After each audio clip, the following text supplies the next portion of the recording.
بسم اللہ الرحمن الرحیم. ہارون رشید عرض کر رہا ہوں. اصل خبر تو میں نے آپ کو سنا دی تھی چند گھنٹے پہلے. اس کی تفصیل دیکھنا چاہیں تو وہ ویلاگ دیکھ لیں کہ نواز شریف صاحب کی ذہنی حالت ٹھیک نہیں ہے اور وہ ڈیمنشیا کے شکار ہو گئے ہیں اور انہیں تھوڑی دیر پہلے کی بات بھی یاد نہیں رہتی. اور وہ ڈیمنشیا میں یہ ہوتا ہے، جیسے میں نے اس میں وضاحت کی ہے، کہ پرانی باتیں تو یاد رہ جاتی ہیں، لیکن یہ ہے کہ نئی بات جو ہے وہ یاد رکھنا مشکل ہوتا ہے. انسانی ذہن کام کرنے سے انکار کر دیتا ہے، چیزیں جو ہے کنیکٹ نہیں کر سکتا. اس میں بہت گھبرائی ہوئی ہیں محترمہ مریم نواز، بار بار ان کے پاس بھاگی ہوئی جا رہی ہیں. ایک تو اس لیے کہ انہیں اندیشہ ہے، اور شہباز شریف صاحب کو بھی اندیشہ ہے کہ لندن جا کر وہ فائنلی اطلاعات یہ ہیں کہ انہیں لندن جانے کی اجازت مل گئی. خدا جانے وہ کیا کہہ دیں گے، کیونکہ وہ بالکل ایسی کوئی بہت متوازن کیفیت میں نہیں ہے ذہنی طور پر. اور دوسرا مریم کا مسئلہ یہ بھی ہے کہ بھائی وہ سارے نسخے تو وہی ان کو بتا رہے تھے اور اسی پہ عمل کر رہے ہیں. جیسے ابھی وائس چانسلروں کے انٹرویو کر رہی تھی، اب ان کو کیا کام ہے وائس چانسلروں کے انٹرویو کرنا؟ ان کی اپنی محدود سی تعلیم ہے، چند سطریں وہ لکھ نہیں سکتی ہیں، لکھی ہوئی تقریریں وہ پڑھتی ہیں. اور نواز شریف صاحب ویسے بھی 1980 1990 کے عشرے کی سیاست جانتے ہیں، وہ شہباز شریف سے زیادہ جانتے ہیں ویسے. لیکن وہ تو دنیا بدل چکی ہے، اور دنیا جب بدل جاتی ہے تو وہ کچھ لوگ فالتو ہو جاتے ہیں کسی نظام میں. نواز شریف کا اور کوئی کچھ بھی کر لے، یعنی ساری دنیا زور لگا لے، فرض کیجئے ساری دنیا مل جائے، ساری دنیا تو نہیں ملے گی. دنیا تو مطالبہ کر رہی ہے کہ دھاندلی کی تحقیقات کرائی جائے. تو ساری دنیا اگر مل بھی جائے تو یہ قدرت کا فیصلہ ہوتا ہے. جب حالات بدلتے ہیں، کروٹ لیتے ہیں، تو یہ خدائی فیصلہ ہوتا ہے، اس فیصلے کو بدلا نہیں جا سکتا. نواز شریف صاحب آپ بچ نہیں سکتے، اور شریف خاندان بچ سکتا ہی نہیں ہے. وہ آپ دیکھ رہے ہیں کہ کیا نواز شریف صاحب نے، شہباز شریف صاحب نے کارنامے انجام دیے ہیں 2 برس میں، اور اس میں وہ داد بھی چاہتے ہیں. اور مریم جو ہے وہ والد کے جانے کے تصور سے گھبرائی ہوئی ہیں. ظاہر ہے وہ تنہا جو ان کو مشیر دیے گئے ہیں، وہ تو چیزوں کو فکر بازی سکھا سکتے ہیں، چیزوں کو ٹوسٹ کرنا سکھا سکتے ہیں. حکومت چلانا ایک کار دیگر ہے.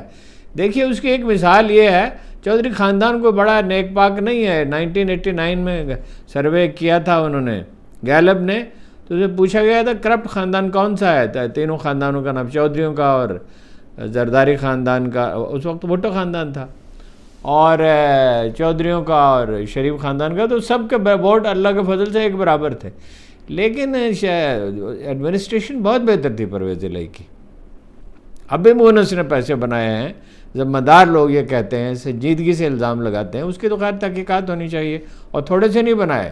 ایک عینی گواہ نے مجھے بتایا کہ اس نے دعویٰ کیا، بتایا تو نہیں کہنا چاہیے، اس لیے کہ تحقیقات ہونی چاہیے، کہ میں نے اپنی آنکھوں سے یورو کے اور پاؤنڈ کے اور ڈالرز کے گجرات والے ان کے مکان میں ڈھیر دیکھیں. تو لیکن یہ کہ ایڈمنسٹریشن ان کی بہتر تھی، جاب زیادہ پیدا ہو رہی تھی، امن و امان تھا، سول سروس سے بہتر کام لے رہے تھے وہ. دوسرا یہ ہے، وہ تو خبر تو ہے دوپہر سے ہے، اس کا چرچہ ہو رہا ہے، لیکن اس کے امپلیکیشنز ہیں. طارق محمود جہانگیری صاحب کی ڈگری منسوخ کرنے کا فیصلہ جو تھا وہ سندھ ہائی کورٹ نے معطل کر دیا ہے. یعنی عدلیہ پر قابو پانے کی جو کوشش کی جا رہی تھی وہ اسے بہرحال دھچکا لگا ہے. اور 8 دسمبر کے جلسے کے لیے موبلائزیشن شروع کر دی گئی ہے. اور علیمہ خان جو ہیں وہ انہوں نے بات کیا آج اخبار نویسوں سے، اور کہا، خواتین سے خاص طور پر انہوں نے اپیل کی، اور انہوں نے کہا کہ جو 8 فروری کو جو ہوا تھا واقعہ، یعنی اگر میں اپنے الفاظ میں اسے بیان کروں، جو کچھ انہوں نے کہا کہ جو معجزہ ہوا، کوئی توقع تو نہیں کر رہا تھا، نہ اسٹیبلشمنٹ کو اس کا اندازہ تھا، نہ عمران خان کے سیاسی حریفوں کو اس کا اندازہ تھا، کسی کو بھی اندازہ نہیں تھا کہ اتنے ہی ووٹ پڑیں گے 8 فروری کو جتنے کہ 2022 کے ضمنی الیکشن میں پڑے تھے. تو انہوں نے کہا کہ خواتین، علیمہ خان نے اخبار نویسوں سے کہا کہ خواتین جب شریک ہوتی ہیں، جب وہ گھروں سے نکلتی ہیں، تب انقلاب رونما ہوتا ہے. اور انہوں نے کہا خواتین اس وقت گھروں سے نکلتی ہیں جب انہیں اپنے بچوں کا، اپنے آنے والی نسلوں کا مستقبل خطرے میں نظر آتا ہے. 8 فروری ان کی وجہ سے ہوا، اوورآل بھی پی ٹی آئی کی کامیابی میں ان کا بہت بڑا کردار ہے، اور انہوں نے اپنے بھائی کا پیغام سنایا لوگوں کو کہ وہ نکلیں 8 ستمبر کو بھی۔ بار بار ان کے منہ سے نکل جاتا تھا 8 فروری، انہوں نے کہا یہ صرف میری غلطی نہیں، خان صاحب بھی 8 فروری کہہ دیتے ہیں۔ 8 فروری ایک ایسا دن ہے جو ہمارے ذہنوں میں ثبت ہو گیا ہے۔ 9 مئی کو انہوں نے کہا کہ حوالے سے جو خواتین گرفتار کی گئیں، انہوں نے بڑی بہادری کا، بڑی عزیمت کا، بہت جرأت کا مظاہرہ کیا، اور عالیہ حمزہ ان کے ساتھ کھڑی تھی۔ ان کے بارے میں خاص طور پہ کہا کہ انہیں لاہور میں رکھا گیا، پھر سرگودا جیل میں رکھا گیا، پھر گجرانوالہ سے بلوچستان لے جانا چاہتے تھے، اور اب بھی دھمکیوں کا سلسلہ کوئی رکا نہیں ہے، مگر بڑی جرأت کا مظاہرہ کیا، اور یہ اب بھی دھمکیاں مل رہی ہیں، لیکن ہم لوگ نکلیں گے 8 فروری کو۔ اور پھر انہوں نے عالیہ حمزہ سے کہا گفتگو کرنے کے لیے، انہوں نے بھی یہی کہا کہ اگرچہ بچے، نوجوانوں نے، بوڑھوں نے، بزرگوں نے، مردوں نے، سبھی نے اس میں حصہ لیا، لیکن میں اپنی بہنوں اور بیٹیوں سے کہتی ہوں کہ وہ نکلیں 8 ستمبر کے لیے۔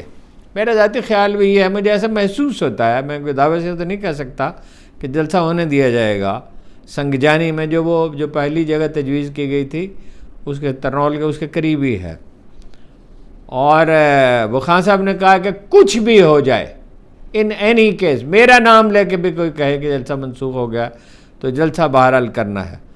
تو عالیہ حمزہ نے بھی اپنا اپیل کی کہ ہر خاتون کو اپنا کردار ادا کرنا چاہیے، اور ملک کو بچانے کے لیے انہوں نے کہا عمران خان کی رہائی ضروری ہے، حالانکہ وہ کبھی نہیں کہیں گے کہ میری رہائی کے لیے مہم چلاؤ، وہ تو یہی کہ ہمیشہ کہتے ہیں کہ عدلیہ کی اور عوام کی آزادی کے لیے کام کیا جائے۔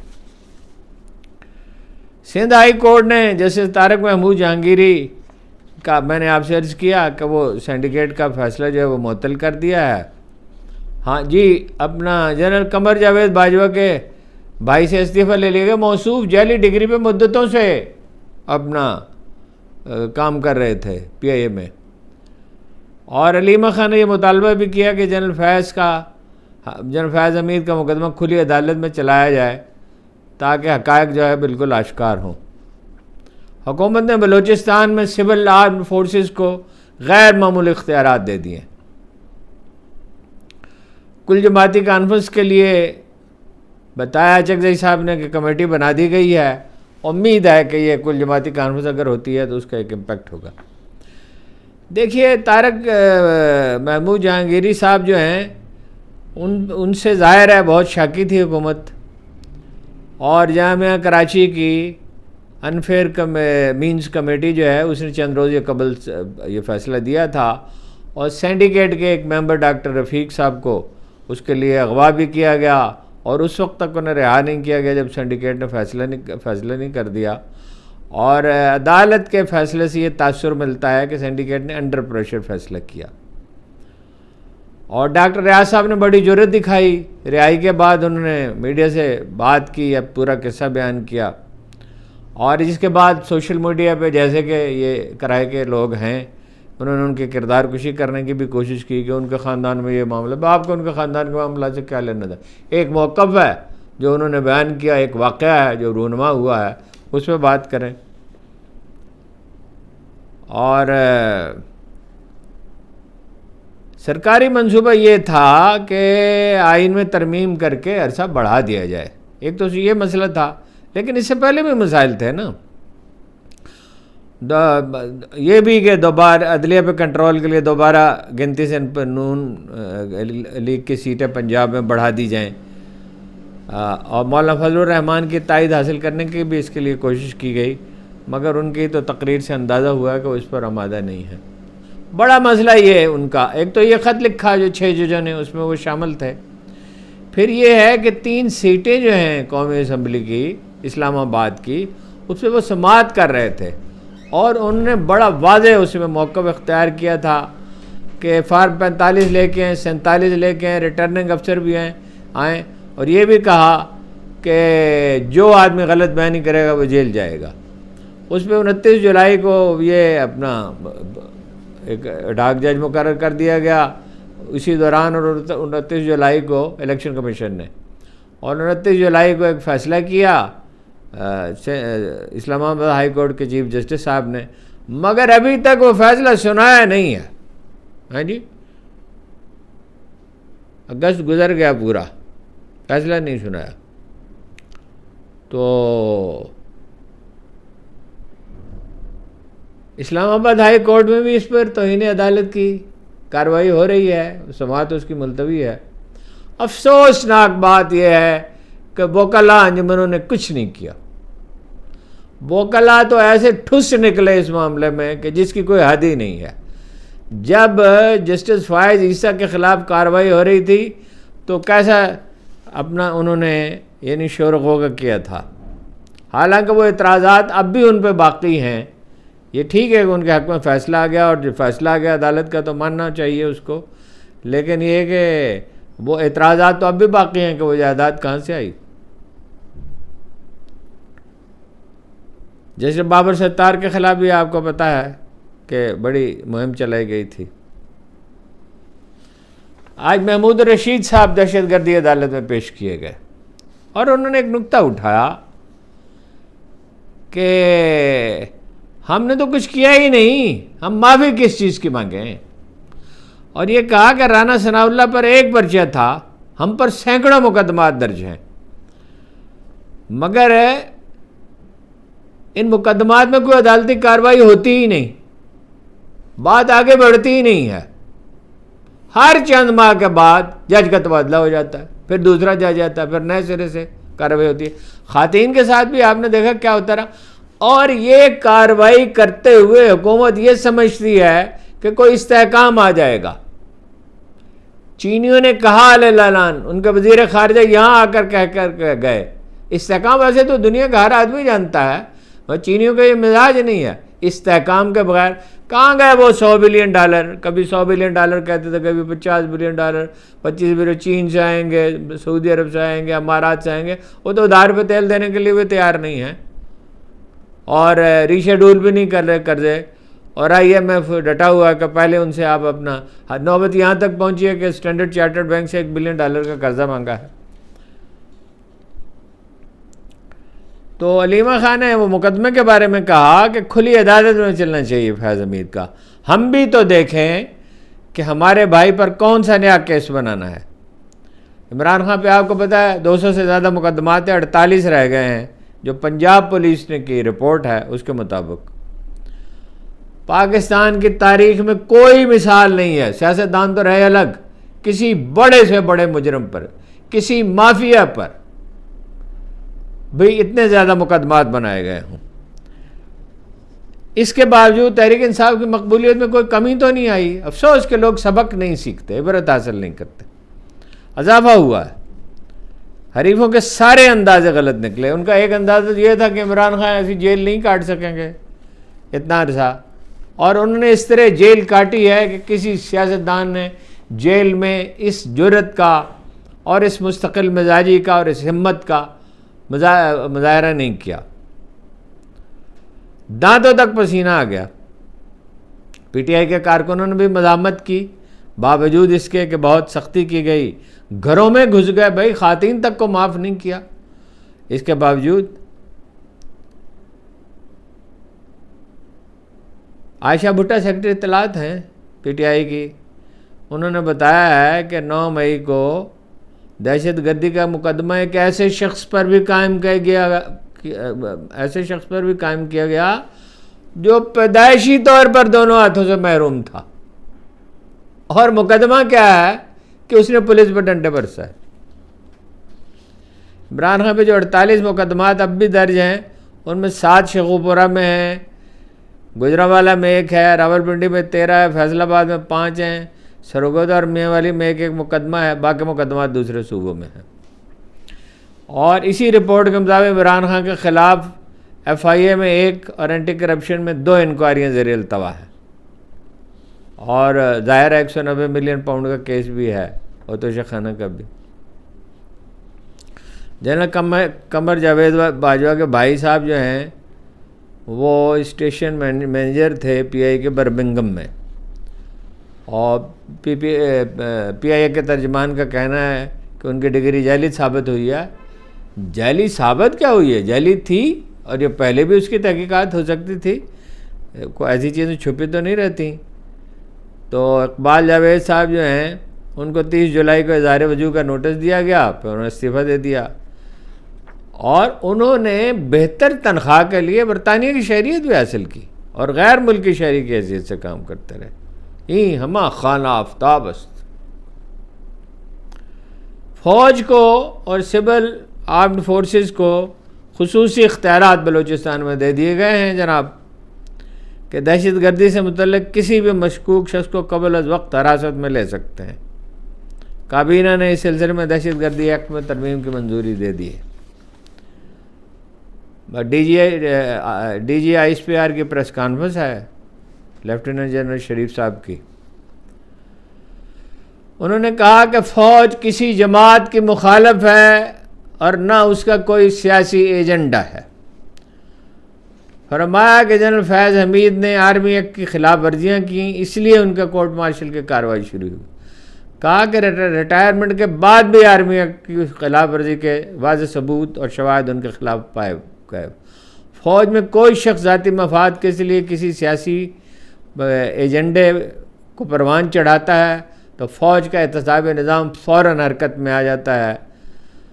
پاک فوج کے احتسابی عمل سے دوسرے اداروں کو بھی سبق سیکھنا چاہیے. دہشت گردی کے خلاف جنگ آخری خارجی کے خاتمے تک جاری رہے گی. یہ کہا کہ گزشتہ 1 ماہ کے دوران 4000 آپریشن کیے گئے، 4000 آپریشن، 90% خارجی اس میں جاں بحق ہوئے محفوظ. اگر 90% ہو گئے ہیں پھر تو مطلب کوئی بڑا کام باقی نہیں رہ گیا، اور وہ کہہ رہے ہیں تو بجائی کہہ رہے ہوں گے. محفوظ پاکستان ہی مضبوط پاکستان ہے. ہمارے لیے ہر پاکستانی کا خون مقدس ہے. بلوچستان میں احساس محرومی کا بیانیہ بنایا گیا ہے، یہ انہوں نے کہا.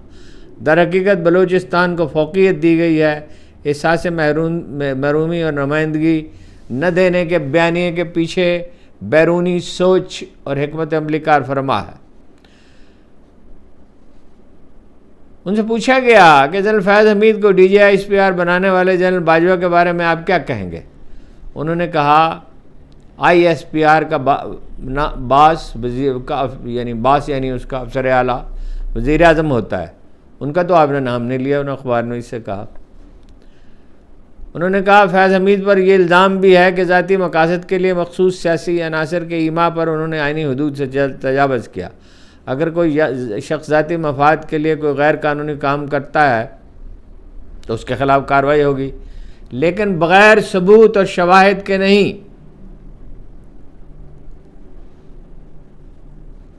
کہا کہ فوج کا احتسامی عمل سخت اور کڑا ہے، لیکن صرف الزامات پر کام نہیں کرتا بلکہ ثبوتوں پر، شواہد پر. اور یہ بھی بتایا کہ فوج نے اپنے دفاعی اخراجات میں کمی کی ہے، 100 ارب روپے ٹیکس کی شکل میں بھی ادا کیے ہیں. آج انہوں نے ڈیجیٹل دہشت گردی کے الفاظ استعمال نہیں کیے. ان سے پوچھا گیا کہ کیا عمران خان کو فوجی تحویل میں لیا جا سکتا ہے؟ انہوں نے کہا کسی بھی شخص نے آرمی ایکٹ کے تابع کسی شخص کو سیاسی طور پر استعمال کیا ہوگا تو قانون اپنا راستہ بنائے گا.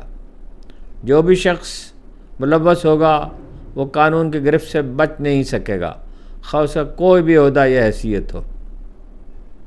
یہ بھی بتایا کہ گزشتہ چند ماہ کے دوران جو ہے وہ آپریشن کے دوران 193 جوان اور فوجی افسر شہید ہوئے ہیں.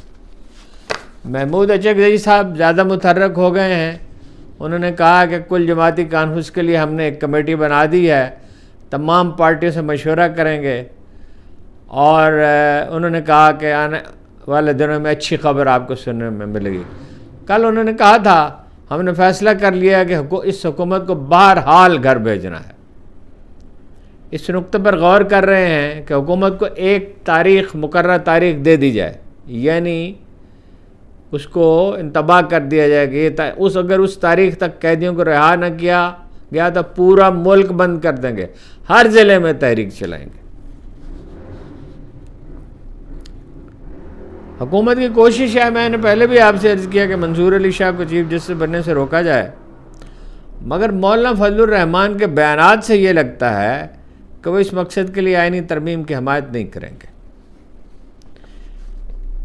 ایک نجی چینل کے مطابق آصف علی زرداری کو بھی حکومت کی میں شرکت کی دعوت دینے کے لیے نہیں بھیجا گیا تھا، اس کی وہ امید نہیں رکھتے تھے، یعنی چاہتے تو وہ تھے، بلکہ اس پیغام کے لیے جو نواز شریف رانا ثناء اللہ کے ذریعے اپوزیشن کو دے رہے ہیں، ڈائلاگ عمران خان کے ساتھ بات کریں گے اسی طرح۔ صدر اور وزیر اعظم سے ملاقاتوں کے بعد مولانا فضل الرحمان نے اسمبلی میں جو خطاب کیا، جو آپ سن ہی چکے ہوں گے، اس میں انہوں نے پارلیمنٹ اور سیاست دانوں کے لیے اختیارات کی واپسی کا مطالبہ کیا۔ مبصرین اس سے یہ اخذ کرتے ہیں، اسٹیبلشمنٹ پہ انہوں نے نکتہ چینی کی اور پارلیمنٹ اور سیاست دانوں کے لیے اختیارات کی بحالی کا مطالبہ کیا۔ اس سے مبصرین یہ اخذ کرتے ہیں کہ نواز شریف اسٹیبلشمنٹ پہ دباؤ بڑھانا چاہتے ہیں۔ خیر وہ جائیں گے وہاں، دباؤ ویسے وہ کیا بڑھا سکتے ہیں؟ جب اپنے ہاتھ کاٹ کر دے دیے جائیں دباؤ کیا بڑھائیں گے؟ ہاں جی، جب انہوں نے بالکل ہی یو ٹرن ہی لے لیا اور جھک گئے اور سجدہ ریز ہو گئے اور پتوار ہی ڈال دیے، تو اب کیا دباؤ ڈالیں گے؟ دباؤ ڈالیں گے تو بھائی کی حکومت جائے گی۔ علی امین گنڈا پور کے جو ناقابل ضمانت وارنٹ گرفتاری جو جاری کیے گئے تھے وہ ڈسٹرکٹ اینڈ سیشن کورٹ اسلام آباد منسوخ کر دیے ہیں۔ Retired chief justice Saqib Nisar صاحب لاہور پہنچ گئے کل رات۔ کہا انہوں نے یہ تھا میں ستمبر میں آؤں گا، لیکن کل انہوں نے کہا لیجئے میں آ گیا ہوں، اور یہ بھی کہا کہ سوشل میڈیا کے الزامات جھوٹے ہیں، بے بنیاد ہیں، میں اس پر کوئی بات نہیں کروں گا۔ سندھ میں جناب فضول خرچی جاری ہے حکومت کی، اور لا والی پن ایک دن یہ حکومت برطرف ہوگی۔ میں آپ سے کہتا ہوں اگر لوگ کوئی تحریک نہ چلائیں تو ایک دن ویسے بھی یہ برطرف ہوگی۔ جو حرکتیں ہیں ان کی، لاہور میں آپ نے دیکھا مکانات بن رہے ہیں، قیمتی گاڑیاں خرید کے دیے۔ اب سندھ حکومت نے اسسٹنٹ کمشنر کے لیے 16ویں 17ویں گریڈ کا افسر ہوتا ہے، میرا خیال 17ویں گریڈ کا ہوتا ہے، 138 قیمتی گاڑیاں ڈبل کیبن، ایک گاڑی کی قیمت ہے 1 کروڑ روپے۔ جس ملک میں ایک ایک روپے کو بچانے کی ضرورت ہے، اس میں جو ہے 138 گاڑیاں ان کا خریدی جائیں گی۔ آئی ایم ایف نے گندم اور گنے سمیت فصلوں کی امدادی قیمت مقرر کرنے سے حکومت کو روک دیا ہے، یہ ایک ذریعے کا کہنا ہے، اور اس سے ظاہر ہے کسانوں کی آمدن متاثر ہوگی جو پہلے ہی بڑی بری حالت میں ہے۔ ایک تو گندم کی فصل میں تو وہ تباہی ہوئی ہے کہ خدا کی پناہ، کوئی تاریخ میں اس کی مثال نہیں ملتی، اور پہلے خود قیمت مقرر کی اور آخری وقت پہ انکار کر دیا، یعنی ایک طرح سے دھوکہ دیا ان کو۔ پھر یہ جو ہے چاول کی جو فصل لگائی گئی، اس میں اپنے یہ بیجوں کے لیے تو کوئی کام کرتے نہیں، نہ لیزر لیولنگ کے لیے، نہ پیسٹی سائڈ اچھی مہیا کرنے کے لیے۔ بھائی فصل کو جو ہے زراعت میں ایک تو جدید کاری کی ضرورت ہے، جدت کی ضرورت ہے، نئی ٹیکنیک سے استعمال کرنے کی ضرورت ہے۔ پھر یہ لیزر لیولنگ نہیں ہے، اور جناب پیسٹی سائڈز نہیں ہیں، اس کے لیے غیر سودی قرضے دینے چاہیے، کھاد کے لیے دینے چاہیے، آڑتیوں سے وہ لیتے ہیں، آڑتی فصل سستی خریدتے ہیں، چیزیں مہنگی دیتے ہیں، ایک پورا سودی نظام ہے، اور بیج کوئی نہیں بنا سکتا یہ، نہ گندم کا نہ چاول کا۔ اور چاول کا جو بیج ہے وہ انڈیا سے سمگل ہو کے آتا ہے، وہ اب ظاہر ہے وہ ہر کہیں تو وہ ہر ماحول میں تو سازگار نہیں ہوتا، وہ بعد میں دانے ہی نہیں پڑے، اور وہ کاٹ کر وہ کھلانے پڑے ان کو۔ تو یہ بھی آئی ایم ایف نے کہا ہے، یہ تو آپ کو پتہ ہی ہے کہ 37 ماہ کے دوران صوبائی حکومتیں بجلی اور گیس پہ کوئی سبسڈی نہیں، کوئی رعایت نہیں دے سکتی، اور ابھی تک $7 بلین کے لون کی منظوری نہیں دی گئی۔ یہی اہم خبریں۔ دیکھیے وہ دوپہر میں نے کہا تھا کہ کاشف عباسی صاحب سے منسوب یہ کیا گیا ہے کہ ایک جج صاحب نے اور اسٹیبلشمنٹ کی ایک اہم شخصیت نے رابطہ کیا ہے عمران خان سے، ان سے جا کے ملے ہیں۔ اس وقت تو میرا ان سے رابطہ نہیں ہو سکا تھا، مگر بعد میں ان کا پیغام آ گیا، فون بھی انہوں نے کیا، میں سن نہیں سکا، ان کا پیغام آ گیا تھا کہ یہ بات بالکل سفید جھوٹ ہے۔ بس جناب یہی کچھ ہے، آپ کا بہت بہت شکریہ۔